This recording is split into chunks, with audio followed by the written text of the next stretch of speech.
बिस्मिल्लाहिर्रहमानिर्रहीम। अस्सलाम वालेकुम वरहमतुल्लाहि वबरकातुहू। तो अज़ीज़ तलबा, उम्मीद है कि आपने ईद अच्छी तरह से गुजारी होगी और ईद के बाद हमने अपने पढ़ने का सिलसिला जो कि हम यूट्यूब क्लास दे रहे हैं या किसी और तरीके से हम आप तक ये जानकारियाँ पहुँच रहे हैं, फिर शुरू करते हैं।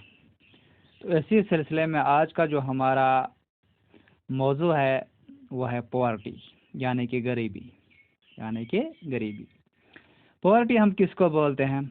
अक्सर ये लफ्ज़ इस्तेमाल होता है, ख़ास तौर से गाँवों की पॉपुलेशन में, गाँवों के मतलब समाजों में ये लफ्ज़ अक्सर तौर इस्तेमाल होता है। लेकिन हमारे जहन से ये चीज़ बाहर है कि असल में जो गरीबी की जो डेफिनेशन है, गरीबी किसको कहते हैं, ये हमें पूरा पता नहीं होता है।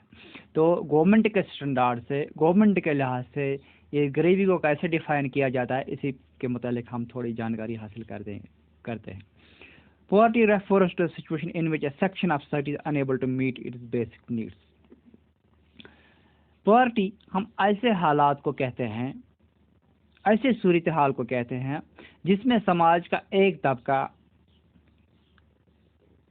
इस लिहाज से कासिर रहता है कि वो अपनी बुनियादी ज़रूरियातें, बेसिक नीड्स मीन्स बुनियादी ज़रूरियातें पूरी नहीं कर सकता है। बुनियादी ज़रूरियातें क्या है? फूड है, क्लोथिंग है, शेल्टर है, एजुकेशन है, हेल्थ है। गुज़ा, कपड़े, रहने के लिए घर, एजुकेशन और हेल्थ, ये बुनियादी चीज़ें हैं। अगर एक इंसान है, ये समाज का कोई तबका है या कुछ लोग समाज में हैं, हमारे हमसाये हो सकते हैं, हमारे रिश्तेदार भी हो सकते हैं या इर्द गिर्द कोई भी हो, जो ये चीज़ें आसानी से हासिल नहीं कर सकता है। कौन कौन सी? गुज़ा, कपड़े, रहने के लिए घर, एजुकेशन और हेल्थ, सेहत और तालीम। ये चीज़ें इसको आसानी से हासिल नहीं होती है, तो हम ये कह सकते हैं कि ये बंदा गरीब है। अक्सर तौर पर हमारे जहनों में यही तासुर होता है कि जिसके पास पैसा नहीं होता है वो गरीब है। नहीं, अगर हमारे समाज में कोई बंदा या कोई तबका ऐसा है जो ये बुनियादी चीज़ें पूरी नहीं कर सकता है आसानी के तौर पर, आसानी से, तो हम इसको गरीब कह सकते हैं। अगर हम हकीकत में देखेंगे, हिंदुस्तान की पॉपुलेशन पर नज़र डालेंगे, तो जैसे सर्वे हो चुकी है, सर्वे के मुताबिक हिंदुस्तान में हर चौथा बंदा गरीब है। Every fourth person India is a poor, यानी कि हर 3 के बाद जो चौथा बंदा हमें आएगा वो गरीब है। एज पर सर्वे, जैसे सर्वे की गई है और अंदाज़ा लगाया गया है, कहते हैं कि तकरीबन हिंदुस्तान में 260 million people, 260 million people Hindustan में गरीबी की ज़िंदगी गुजार रहे हैं। 260 मिलियन पीपल कौन सी ज़िंदगी गुजार रहे हैं? गरीबी की ज़िंदगी गुजार रहे हैं।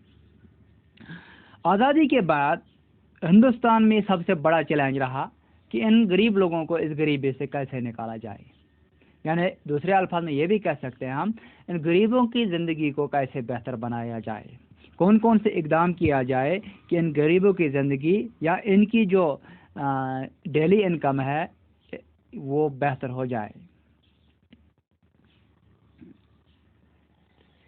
इसी ज़मीन में पॉवर्टी लाइन आती है। पॉवर्टी लाइन, ये गरीबी की सतह हम इसे कह सकते हैं। गरीबी की सतह हम कैसे डिफाइन कर सकते हैं, हम कैसे बता सकते हैं कौन गरीब है कौन अमीर है? May be define as a line which differentiates between poor and non poor. ये एक ऐसी लाइन बनाई गई है, ये लाइन नहीं डाली गई, ये एक ऐसी मतलब एक निशान बनाया गया है जिससे हम गरीब और जो दूसरा बंदा गरीब नहीं है उसमें फ़र्क कर सकते हैं। ये गरीब और जिस दूसरा बंदा है जिसको हम गरीब नहीं कर सकते, अमीर भी नहीं कर सकते लेकिन गरीब भी नहीं कर सकते, उनमें फ़र्क कर सकते हैं। ये जो लिमिट ऑफ पॉवर्टी है ये कैसे डिफाइन किया? इन टर्म्स ऑफ इनकम और कंजप्शन। आमदनी के लिहाज से इसको क्या डिफाइन किया गया है? किसको? पॉवर्टी लाइन को या कंजप्शन की, यानी कि इसकी कंजप्शन, डेली कंजप्शन क्या है?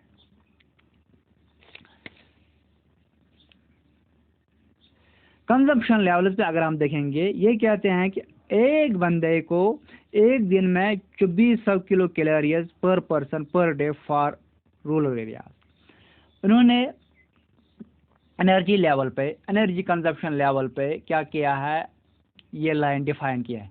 ये कहता है कि एक बंदे को दिन में 2400 किलो कैलोरीज मिलनी चाहिए, लेकिन कहाँ, गाँव में। और अगर हम शहरों की बात करेंगे तो वहाँ कितने मिलने चाहिए, 2100, 2100, यानी गाँव में ज़्यादा है, शहरों में कम है, क्योंकि गाँव में ज़्यादा लेबर वर्क होता है, इसलिए उन्होंने गाँवों के लिए 2400 किलो कैलोरीज दिया है और शहरों के लिए कम दिया, क्योंकि गाँव वाले लोग हार्ड काम करते हैं, वो मुश्किल काम करते हैं बनस्बत की शहरी लोगों के, इसलिए गाँवों के लिए उन्होंने थोड़ा ये किलो कैलोरीज 2400 किलो कैलोरी पर पर्सन पर ज़्यादा रखा है और ये कम रखा है। और ये जो गाँव के लिए 2400 किलो कैलोरीज है और शहरों के लिए 2100 किलो कैलोरीज है, दोनों जगह अगर कोई बंदा इस 2400 किलो कैलोरीज या 2100 किलो कैलोरीज के नीचे रह गया बिलतरतीब शहरों, गाँवों और शहरों में, तो हम इसको कहते हैं ये पॉवर्टी लाइन के बिल्कुल नीचे है, जिसको हम बीपीएल कहते हैं। गाँव में एक टर्म आपने सुनी होगी, अक्सर तौर इस्तेमाल है, ये बंदा बीपीएल में आता, यानी कि इसकी जो आमदनी है, इसका जो कंजप्शन लेवल है, वो एनर्जी लेवल के हिसाब से 2400 किलो कैलोरीज पर पर्सन पर डे नहीं मिलती है, कहाँ पे, गाँव में। और शहरों की बात करें तो 2100 किलो कैलोरीज पर पर्सन नहीं आती है, तो इस बंदे को हम क्या कहते हैं, ये बीपीएल में आता है, ये बिलो पॉवर्टी लाइन में आता है। हाँ, अगर इससे ज़्यादा की होगी तो हम क्या कहते हैं, एपीएल, अबव पॉवर्टी लाइन। ये दो टर्म्स हैं जो अक्सर इस्तेमाल करते हैं, बीपीएल और एपीएल। अक्सर तौर हम फूड स्टोर्स पे देखते हैं, जहाँ से हम चावल लेते हैं, वहाँ पे हमें बोला जाता है आप बीपीएल या APL. BPL means below poverty line, APL means above poverty line. तो आज आपको पता चला होगा कि बीपीएल किसको बोलते हैं। BPL means below poverty line. और ये पॉवर्टी लाइन हम कैसे इंडिकेट करते हैं, कैसे दिखाते हैं, ये हम दिखाते हैं kilo calories, value of kilo calories हम, यानी कि एक बंदे को कंजप्शन लेवल 2400 किलो कैलोरीज गाँवों में और 2100 किलो कैलोरीज कहाँ पे, शहरों में मिलना चाहिए। अगर इससे कम मिलता है तो ये बीपीएल में आते हैं, और इससे ज़्यादा मिलता है तो ये एपीएल में आते हैं। जी के गवर्नमेंट क्लेम करती है कि इसकी जो आबादी है तकरीबन 21%, 22% आबादी लिव्स इन बिलो पीपीएल।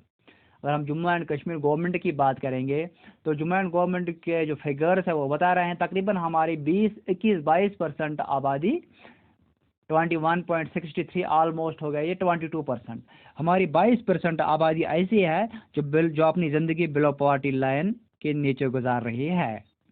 और जो रेस्ट ऑफ द पॉपुलेशन है तकरीबन 80 आबादी हम लेके सकते हैं 88%, ये क्या है, सॉरी 78% आबादी जो है वो क्या ज़िंदगी गुजार रही है, वो गुजार रही है एपीएल की ज़िंदगी गुजार रही है in terms of consumption level.